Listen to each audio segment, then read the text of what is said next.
I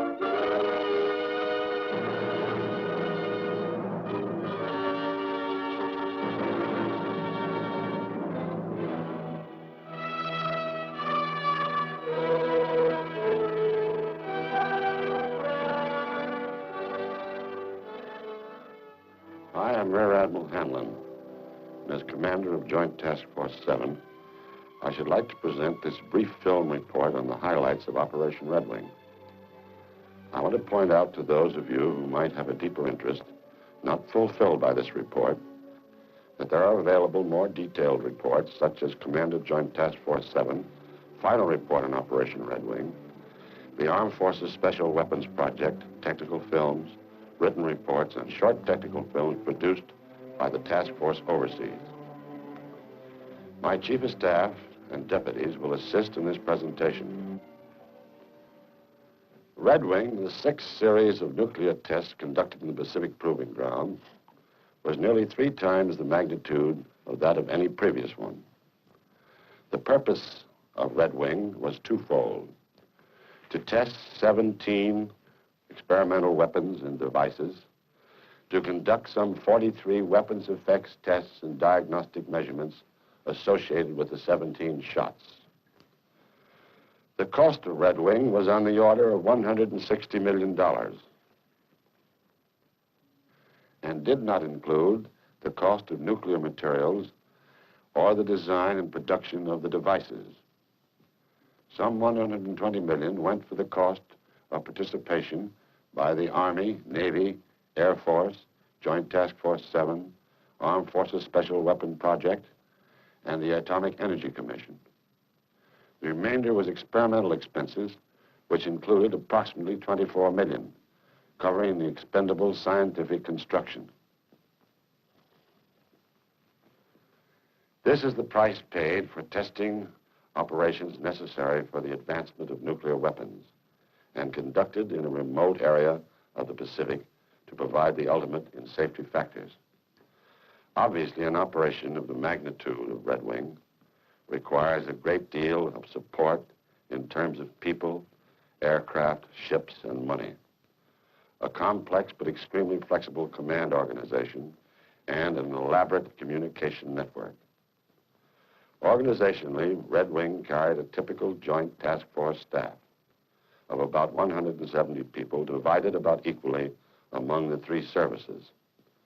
The command was organized into 5 task groups: Task Group 7.1, Task Group 7.2, 7.3, 7.4, and 7.5. 7.1 consisted of about 1,200 scientific and military personnel and were concerned with positioning, arming, and detonating all weapons and devices. It also conducted weapons effects tests and diagnostic measurement programs. 7.2, about 1,200 Army personnel, provided ground security, operated communications, provided certain logistic support, including 550 vehicles of all types, and some $1.5 million worth of signal equipment. The Navy Task Group 7.3, with some 22 ships, 31 small craft, 37 aircraft, and approximately 6,000 personnel, provided security and safety patrols in the danger area. Surface ship transportation between the Pacific Proving Ground and the zone of the interior. A small boat and helicopter transport at Bikini Atoll. Shipboard command and communication facilities and support of numerous scientific projects. The Air Force Task Group 7.4, with some 2,300 personnel and about 130 aircraft, exercised air control and directed operation of all test and support aircraft, was responsible for search and rescue functions, provided weather service and air transport at Eniwetok Atoll and between Bikini and Eniwetok Atolls. Task Group 7.5, with about 2,000 civilian personnel, provided base logistic support, built structures for effects and diagnostic measurement programs, and operated a boat pool at Eniwetok Atoll. We planned Redwing so as to utilize the 2 atoll concept. That is, large, hard shots were fired at Bikini, and the small, relatively easy ones at the Eniwetok Atoll. Actually, on 2 occasions, shots were fired nearly simultaneously at both atolls. This was an innovation unique to Redwing. From the very beginning, great emphasis was placed on the safety of the personnel in the Pacific Proving Ground, natives of the Marshall Islands, shipping and air traffic. For the latter part of Castle and for Redwing, the danger area was increased to about 400,000 square miles to afford adequate protection. The smaller area was the air control area. A continuous search of the large area was conducted by a squadron of Navy patrol aircraft. Better weather information and therefore more reliable forecasting was realized through a weather central staffed with highly qualified personnel from all services. The acquiring of a new type of weather balloon operable above 90,000 feet, development of the WASP, high-altitude weather-sounding missile, effected to altitudes of about 100,000 feet and launched from destroyer weather ships, and construction of 4 weather stations by the task force to augment the existing Pacific Area Weather Service. In the RAD-SAFE area, we had an effective fallout prediction unit in headquarters. Another innovation was equipping of this unit with fallout computers, recently developed by the National Bureau of Standards and the Sandia Corporation. 17 RAD-SAFE monitoring stations were located throughout the Pacific area to provide further protection. In the interest of fish life protection, marine radiological surveys were made of large areas in Pacific Proving Ground and vicinity by Navy ships using scientific personnel of the Atomic Energy Commission, Division of Biology and Medicine. This was done first about the middle of the operation and again after the operation terminated. The Scripps Institute conducted continuous oceanographic analyses of fallout areas. I should like to digress for a moment to comment on the official observer program sponsored by the Atomic Energy Commission and the Department of Defense. During Redwing, we had 6 separate groups of responsible military and civilian officials, and in addition, large numbers of technical observers visited the Pacific Proving Grounds. As a result, the military representatives and high government officials obtained an understanding of the business which should be of great value to them and their parent organizations. Of special interest was the press and Federal Civil Defense Agency observer groups. The press group consisted of some 15 media representatives from the field of television, radio, newspapers, magazines, and periodicals. A like number from the Federal Civil Defense Agency from all over the country witnessed the shots. These groups witnessed the Cherokee airdrop, which was declared an open shot for this purpose. Due to weather delays postponing Cherokee for 18 days, the group was able to witness the La Crosse shot, also declared an open shot for Redwing. Judging from reports and comments, it would appear that the press visit resulted in a substantial contribution to public relations for the military services and the Atomic Energy Commission. It is felt that these programs were justified. At this point, I should like to ask Dr. Ogle, my scientific director, to provide a resume of the weapons development highlights on Redwing. Dr. Ogle? Castle in 1954 gave us thermonuclear devices that could be carried only in our largest planes. We needed weapons now that could be carried externally on fighter aircraft, or that could be dropped by light and medium bombers. And we needed small diameter, lightweight thermonuclear weapons for use in conjunction with the missiles being developed by the armed forces. Thus, a major part of the development effort of the 2 weapons laboratories, Los Alamos Scientific Laboratory and University of California Radiation Laboratory at Livermore, for the year and a half preceding Redwing, went into the design of smaller and lighter thermonuclear devices. In addition, we made strenuous efforts to reduce the size and weight of our fission weapons, perhaps at the expense of efficiency, to meet present and future requirements of small missiles, artillery, and ground-to-air missiles. Code name La Crosse, 39 kilotons.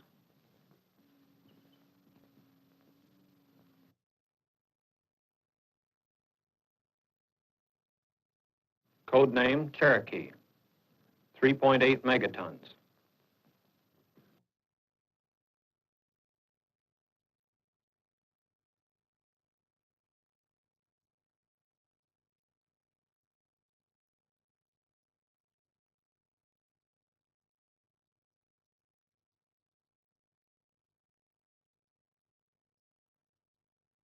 Osage, 1.7 kilotons.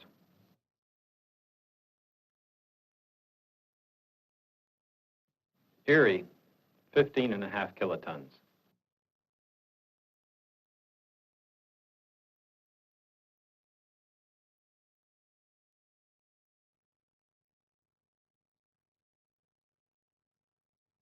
Seminole, 13 kilotons.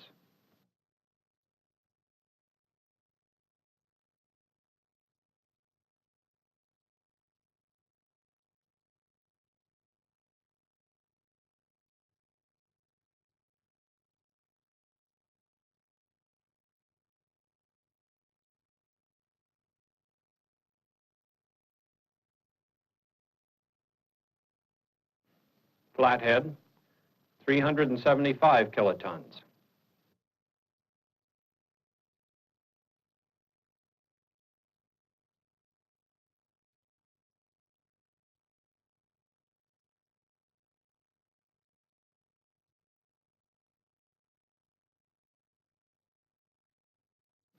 Dakota, 1.1 megatons.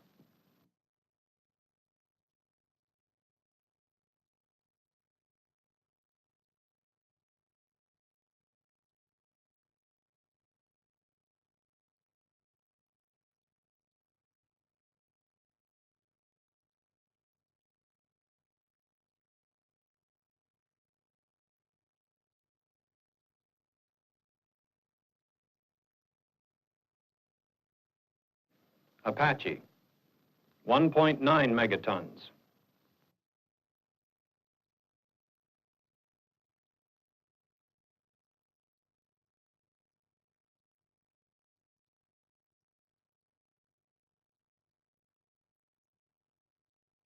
Huron, 270 kilotons.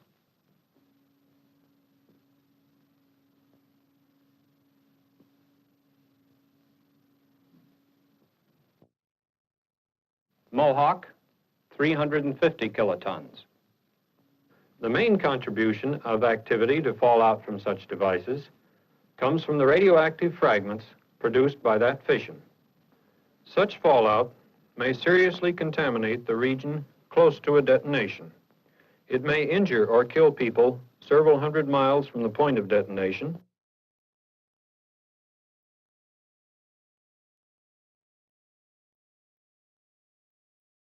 .7 megatons.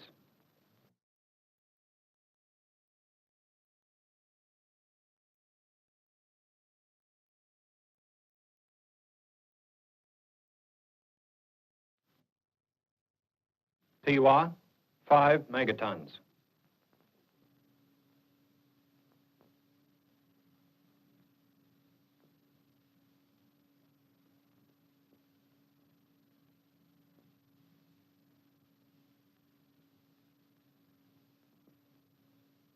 It is clear from a weapons development viewpoint that Operation Redwing was an outstanding success. The key areas of Army interest were static and dynamic pressures produced by detonations of various yields, and especially study of the long positive phase resulting from both air and ground bursts in the megaton range. We collected data also on the rapid determination of fallout. Here we are interested because of the proximity of friendly installations to targets on the atomic battlefield. Such data is, incidentally, completely dependent upon timely and accurate weather information.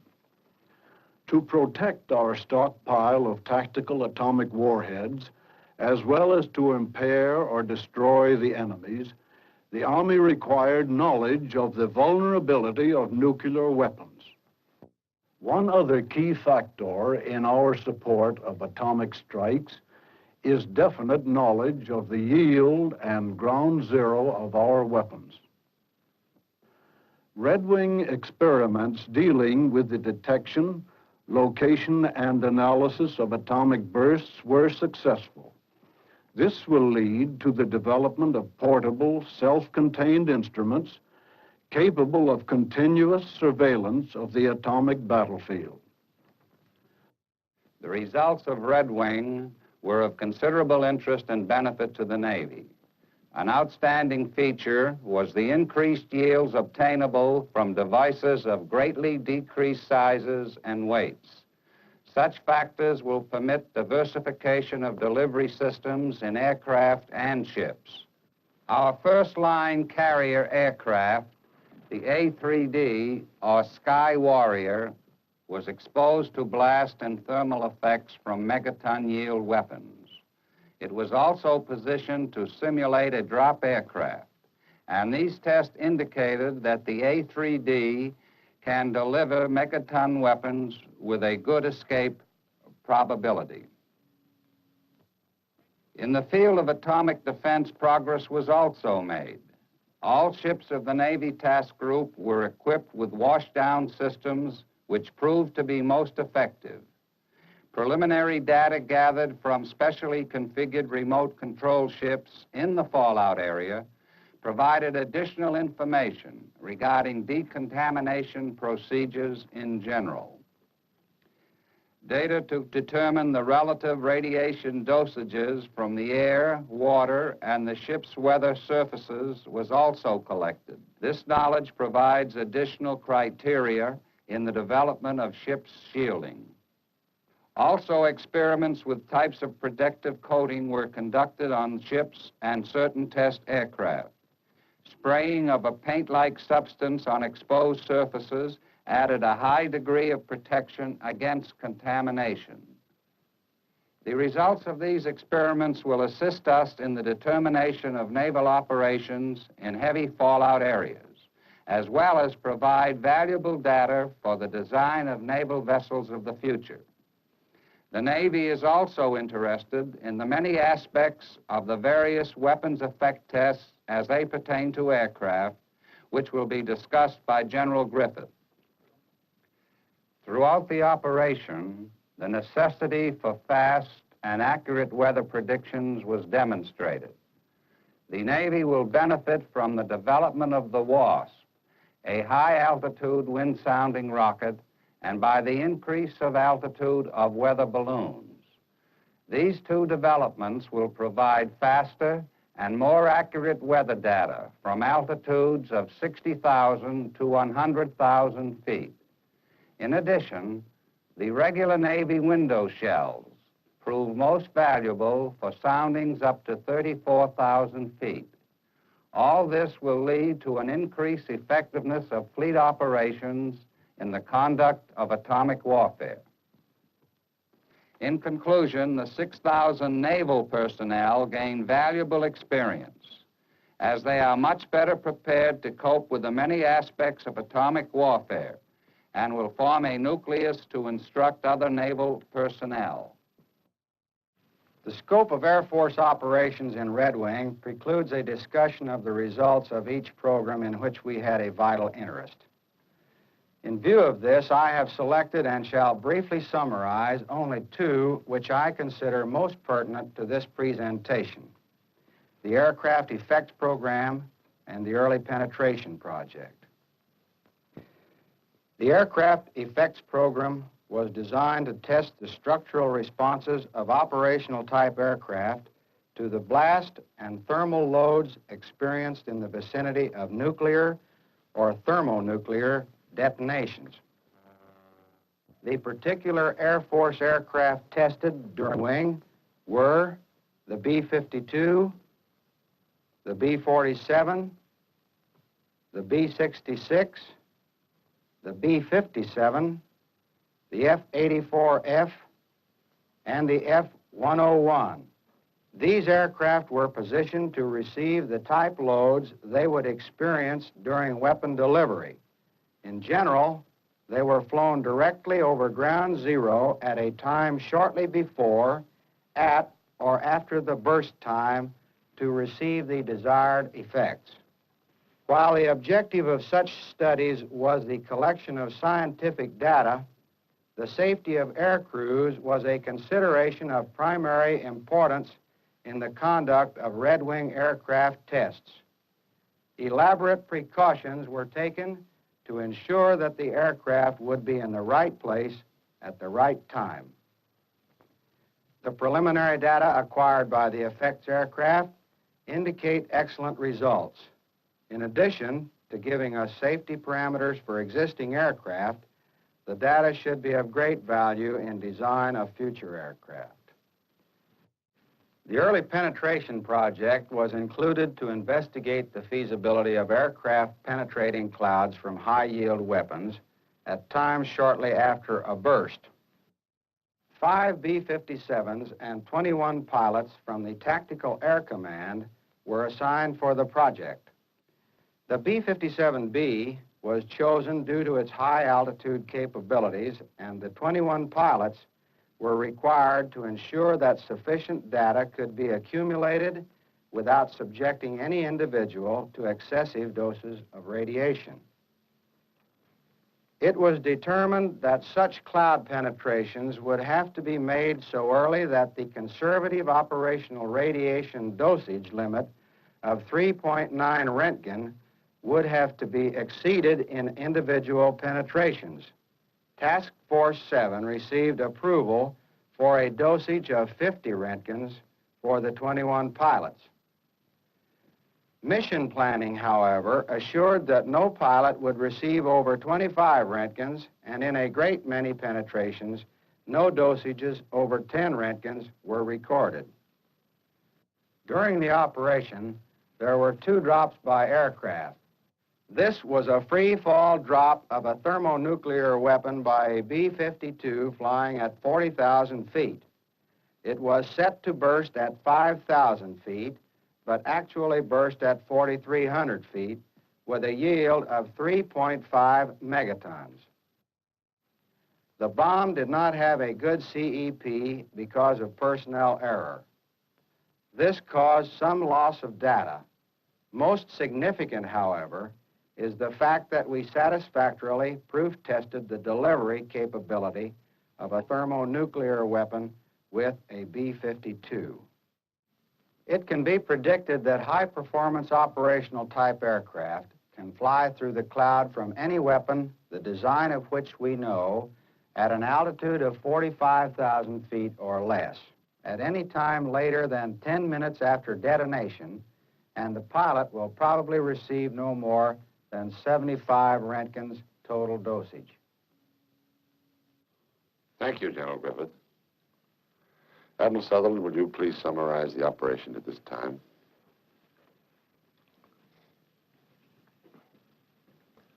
Technically, operationally, and militarily, Redwing may be summarized in one word: success.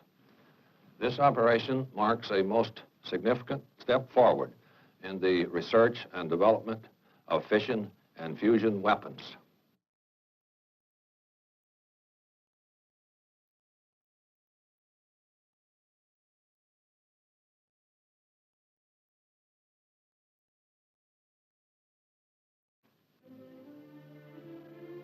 These successful tests will lead to the development of a variety of weapons calculated to meet a wide range of military usage, including defense against air attack. This variety of weapons will permit diversification of delivery systems of all kinds, that is, aircraft, missiles, gun-fired projectiles, demolitions, and depth charges.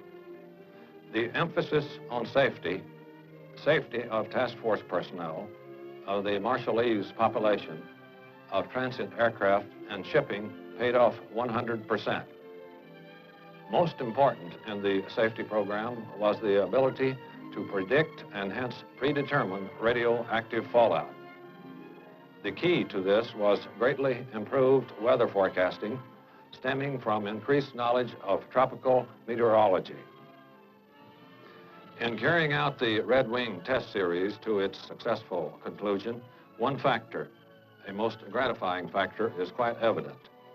The three military services, a large group of scientists, technicians, and contractor personnel worked and lived together for many months in the Central Pacific, far from home and under trying conditions to get a job done.